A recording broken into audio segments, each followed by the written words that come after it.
Hey class, so today we're going to be learning the best way to take notes. So this is a strategy that I use, and it's called the outlining strategy. So we're just going to go ahead and dive into it. So first I'm going to do this for you, I'm going to model it, I'm going to show you, I'm going to read to you a piece of writing, and then I'm going to show you how to take notes on it, and then we'll do it together, and then we'll do it two pairs, and then we'll do it by yourself. Okay, so let's get into it. Let's read our first part.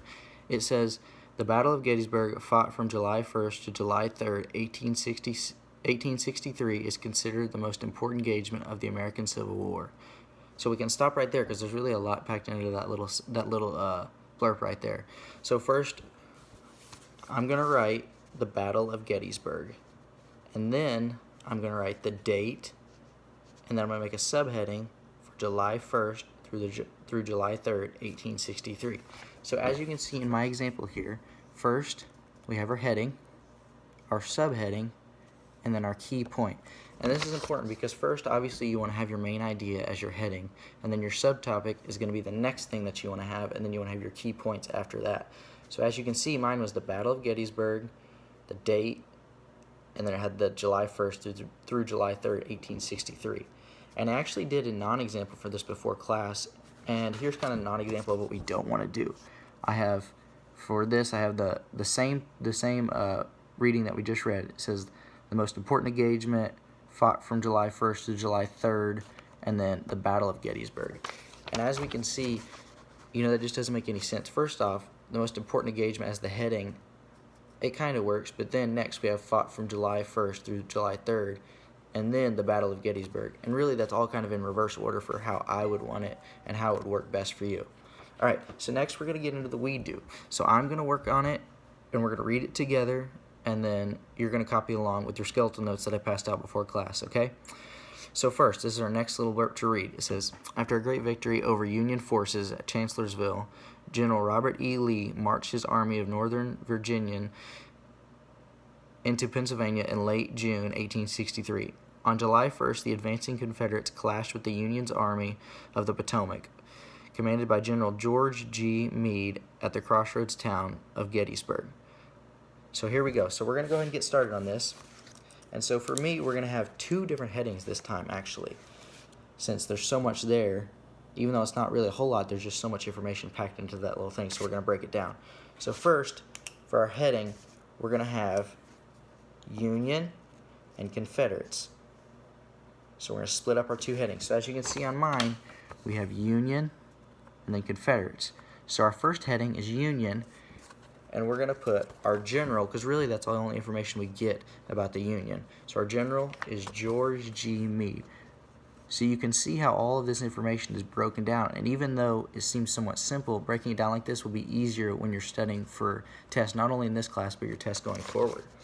And then we get to the Confederates, and the Confederates has a little bit more information in it there, so we kind of have a little bit more information in our notes.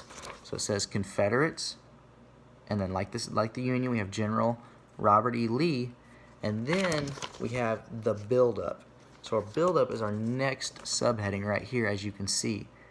And then it says, coming off of a win at Chancellorsville, and then also marched his men into Pennsylvania in late June. So they had actually been at this, or marching to this place, before we even got to July. So we're talking late June. Okay, so before we even got there. So, we got the information, we got the notes. So what does a non-example look like? What do we not want to do? Okay, so here we go. We have Union versus Confederates, and then our subheading is Generals, and then Robert E. Lee and George Meade, and then Army of the Potomac and met at Gettysburg. So even though I made this, I'm still a little confused because it says two different things. We've got Union versus Confederate, and then it just lists generals and Robert E. Lee and George Meade. So really, it's just so crumbled up that we don't know what's what. Who's the general for who? Are we talking about the Union or the Confederate? Who's the Army of the Potomac? And we both know they met at Gettysburg, but really that's the only information that we know before we started taking these notes. So this is very important that we don't do this. We want to make sure we put the right heading, the right subheading, and then our key points are correct as well, so that we make sense and we can flow so that we can study better. Okay? So next, we're going to get into a pair of two, so we're going to have different pairs of two, and then I want you guys to write your notes out of this next little piece of reading that I'm going to give you right here. And it goes, the next day saw even heavier fighting as the Confederates attacked the Federals on both left and right.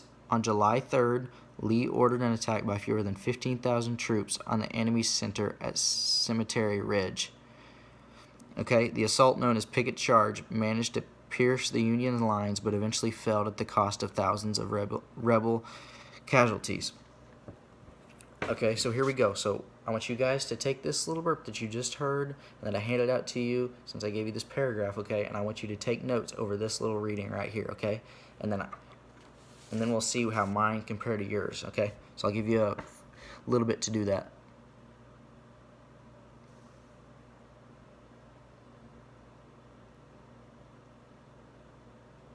And make sure we're hitting those key points, okay? We want to make sure we're hitting those key points. For me, I'm thinking we need to have something like, we need to have something about the Confederates and the Union and something about the beforehand. Okay, so let's make sure we got that. All right, so let's go ahead and get into it, our to-do. So let's see what you guys got in comparison to mine. So I want you to get your notes out, hold on to them, and let's go over this, okay? Okay, so for me, over this little reading, this little section of reading here, we have, for me, my heading is combat. Since mostly in this part we're going to be talking about, you know, what happened when they actually got into the fight, the Battle of Gettysburg. Okay, so for me, I have combat, and then I split it again, as you can see. Confederates up here, Union down here, okay? Confederates, we have attacked the Union on the left and the right. So really, it starts out, we're thinking the Confederates are really going to take this thing here. They're really coming at them, okay? And then, you guys haven't heard about this. This is a very famous attack on July 3rd, attempted assault known as Pickett's Charge. Very, very important going forward in this battle and in the course of the war. Okay, and then we have ended up losing a large amount of soldiers as well. So they get through, as we saw, as we heard, they get through Pickett's Charge. It kind of works a little bit, but then they kind of get done, and this really, really hurts them going forward. Okay, and then the Union. Okay, the Union, they took some hits, like I said. And even though after this battle is not going to affect much going the rest of the way, this battle is huge in and of itself. Okay, and then we have, they took some hits, but they fought off the famous Pickett's Charge, which is very pertinent to this battle. You know, not so much going forward, just because it affects this battle. This is very, very important right here. Okay, all right. So now I want you to split back up out of your groups, and I want each of you to work on this next section on your own, okay? So scoot your desk back apart, okay? And let's go over this part. So here's the reading.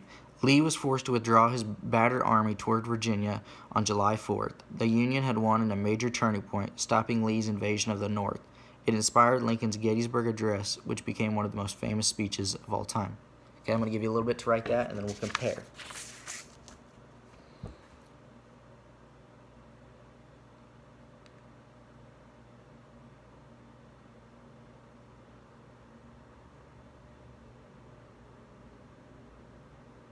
Alright, so let's get into it, okay? Now for me, my heading, what do you think my heading is, guys? Let's see. End of the battle. Good, good. That's right, that's right. Yes. Outcome, that's right. Good. I mean, you guessed it. Outcome, that's what I had. Okay? Outcome, and then on this reading, it says aftermath later on in it. Well, we're going to go outcome for this, okay? The outcome, again, we're listing, since it's 1 versus 1, we're listing Confederates and Union again, and then giving our key points. Heading, subheading, subheading, key points, key points, key points, key points, key points. Okay? Alright. So for the Confederates, they had to retreat, went towards Virginia. So, Pickett's Charge failed, and they're having to run for the hills, as they say. And then for the Union, won a huge battle. Won a huge battle. This is a turning point in the war, like I said. Okay? The events that happen in this battle are huge because they affect the outcome of it, which affects the turning point in the war, which, as we see, the Union won. Okay? And they stopped Lee in his tracks. And Lee was a phenomenal general. We'll learn about him more going forward, but they stopped him in his tracks. Okay? And then they inspired Lincoln to write the Gettysburg Address, which, as we all know, and we've studied actually before in this class, is one of the most famous political documents ever written, okay? So there we got our outlining strategy. And listen, guys, this is going to be important not just for this class, but in your other classes going forward, okay? I'm proud of you guys. You worked hard today. I'll see you after lunch. Bye.